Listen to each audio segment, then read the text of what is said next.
We look after 110 cables connecting all the Scottish islands, and then some of these cables run from one island to the next. It's a fairly wide variety of locations that we work in, and all of it is in the fairly picturesque north and west of Scotland. Currently campaign 1 is to install 2 cables, one between Orkney Mainland and Shapinsay and the other one between Jura and Islay.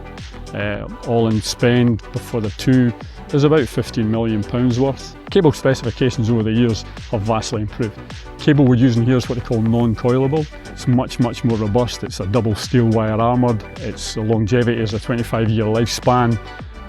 Both cables are future-proofed in that from a capacity point of view, depending on the network either end, they will be able to take any other development that comes along in the near future.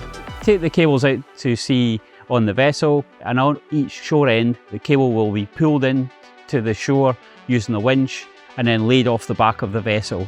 That's a process that probably takes about 24 hours to begin with, and then it will lay away across the stretch of water, and then when they get to the other end, a similar process of paying the cable off the vessel and then dragging it into the shore using a winch and some excavators to bury the cable on shore.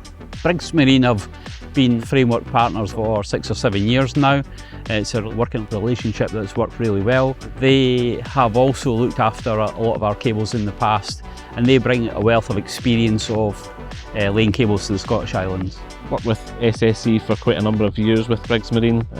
We work very well together. We've done an awful lot of subsea installation cables for SSE. Just in the last year we've done 3. We've got another 3 to do this year and another 5 coming up in the following year. So we work very well together, especially with the complexities and the challenges that we face.